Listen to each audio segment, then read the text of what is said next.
ಕರ್ನಾಟಕ ರಾಜಕೀಯದಲ್ಲಿ ಮತ್ತೊಮ್ಮೆ ಮುಖ್ಯಮಂತ್ರಿ ಸ್ಥಾನ ಕುರಿತಂತಹ ಚರ್ಚೆ ತೀವ್ರಗೊಂಡಿದೆ. ಹೊರಗೆ ಸರ್ಕಾರ ಸ್ಥಿರವಾಗಿದೆ ಅನ್ನುವ ಚಿತ್ರ ಕಂಡು ಬರ್ತಾ ಇದ್ರೂ ಕೂಡ ಆಂತರಿಕವಾಗಿ ಕಾಂಗ್ರೆಸ್ ಪಕ್ಷದಲ್ಲಿ ನಾಯಕತ್ವ ಸಮರ ತೀವ್ರವಾಗಿರುವುದು ಎದ್ದು ಕಾಣ್ತಾ ಇದೆ. ಸಿಎಂ ಕುರ್ಚಿಗಾಗಿ ಮುಖ್ಯಮಂತ್ರಿ ಸಿದ್ದರಾಮಯ್ಯ ಮತ್ತು ಉಪಮುಖ್ಯಮಂತ್ರಿ ಡಿಕೆ ಶಿವಕುಮಾರ್ ನಡುವಿನ ಜಟಾಪಟಿಯೊಂದಿಗೆ ಇದೀಗ ದಲಿತ ಮುಖ್ಯಮಂತ್ರಿ ಎಂಬ ಕೂಗು ಸೇರ್ಪಡೆಗೊಂಡಿದೆ. ನಾಯಕತ್ವ ಬದಲಾವಣೆ ಬಗ್ಗೆ ಹೈಕಮಾಂಡ್ ನಿರ್ಧಾರ ಕೈಗೊಂಡಿದೆ ಅಂತ ಸಚಿವ ಸತೀಶ್ ಜಾರಕಿಹೊಳಿ ಅವರು ಹೇಳಿಕೆ ನೀಡಿರುವ ಹಿನ್ನೆಲೆಯಲ್ಲಿ ಈ ಚರ್ಚೆ ತೀವ್ರಗೊಂಡಿದೆ.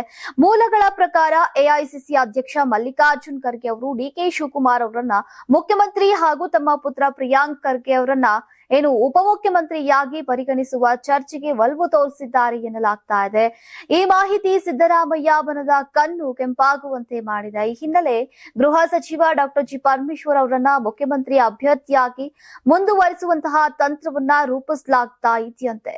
ಈ ನಡುವೆ ಸತೀಶ್ ಜಾರಕಿಹೊಳಿ ಅವರು ಮುಖ್ಯಮಂತ್ರಿ ಸ್ಥಾನಕ್ಕೆ ತಾವು ಸ್ಪರ್ಧೆಯಲ್ಲಿಲ್ಲ ಅಂತ ಸ್ಪಷ್ಟಪಡಿಸಿದ್ದು ಪಕ್ಷದ ಹೈಕಮಾಂಡ್ ಅಂತಿಮ ನಿರ್ಧಾರ ಕೈಗೊಳ್ಳುತ್ತೆ ಅಂತ ಹೇಳಿದ್ದಾರೆ. ಗೊಂದಲ ನಿವಾರಣೆ ಅಷ್ಟೇ, ಸ್ಥಾನ ಬದಲಾಗಲ್ಲ. ಇನ್ನು ಪಕ್ಷದಲ್ಲಿ ಕಾರ್ಯಕರ್ತರಲ್ಲಿ ಹಾಗೂ ನಾಯಕರಲ್ಲಿ ಗೊಂದಲ ಇದೆ, ಅದು ನಿವಾರಣೆಯಾಗಬೇಕು. ಎಲ್ಲಾ ರೀತಿಯ ಚರ್ಚೆಗಳಾಗಿವೆ. ಎಲ್ಲರೂ ಸಿಎಂ ಆಗೋಕೆ ಸಾಧ್ಯ ಇಲ್ಲ. ಸೂಕ್ತ ಸಮಯದಲ್ಲಿ ಹೈಕಮಾಂಡ್ ನಿರ್ಧಾರವನ್ನ ಮಾಡುತ್ತೆ. ಈಗಂತೂ ಸಿಎಂ ಇದ್ದಾರೆ, ಬದಲಾವಣೆ ಹೈಕಮಾಂಡ್ಗೆ ಬಿಟ್ಟಿದ್ದು ಅಂತ ತಿಳಿಸಿದ್ದಾರೆ.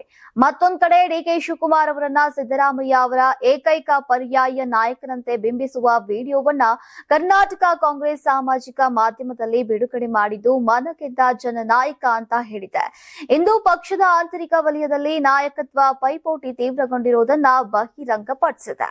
Karnataka TV leader awards 2025 best MLA nomination Bengaluru ವಿಭಾಗ ಎಸ್ಆರ್ ವಿಶ್ವನಾಥ್ ಯಲಹಂಕ ಕ್ಷೇತ್ರ, ಪ್ರಿಯಾ ಕೃಷ್ಣ ಗೋವಿಂದರಾಜನಗರ ಕ್ಷೇತ್ರ, ಎಚ್ಸಿ ಬಾಲಕೃಷ್ಣ ಮಾಗಡಿ ಕ್ಷೇತ್ರ, ಸತೀಶ್ ರೆಡ್ಡಿ ಬೊಮ್ಮನಹಳ್ಳಿ ಕ್ಷೇತ್ರ, ಉದಯ್ ಬಿ ಗರುಡಾಚಾರ್ ಚಿಕ್ಕಪೇಟೆ ಕ್ಷೇತ್ರ, ಎಸ್ ರಘು ಸಿವಿರಾಮನ್ ನಗರ ಕ್ಷೇತ್ರ, ರಿಜ್ವಾನ್ ಅರ್ಷದ್ ಶಿವಾಜಿನಗರ ಕ್ಷೇತ್ರ, ಎನ್ಎ ಆರಿಸ್ ಶಾಂತಿನಗರ ಕ್ಷೇತ್ರ, ಶರತ್ ಬಚ್ಚೇಗೌಡ ಹೊಸಕೋಟೆ ಕ್ಷೇತ್ರ, ಧೀರಜ್ ಮುನಿರಾಜು ದೊಡ್ಡಬಳ್ಳಾಪುರ ಕ್ಷೇತ್ರ, ಎನ್ ಶ್ರೀನಿವಾಸಯ್ಯ ನೆಲಮಂಗಲ ಕ್ಷೇತ್ರ, ಎಂ ಕೃಷ್ಣಪ್ಪ ಬೆಂಗಳೂರು ದಕ್ಷಿಣ ಕ್ಷೇತ್ರ. ಕರ್ನಾಟಕ ಟಿವಿ ವಾಟ್ಸ್ಆಪ್ ಚಾನೆಲ್ ಮೂಲಕ ವೋಟ್ ಮಾಡಿ ಹಾಗೂ ಇವರಲ್ಲಿ ಬೆಸ್ಟ್ ಎಂಎಲ್ಎ ಯಾರು ಕಮೆಂಟ್ ಮಾಡಿ.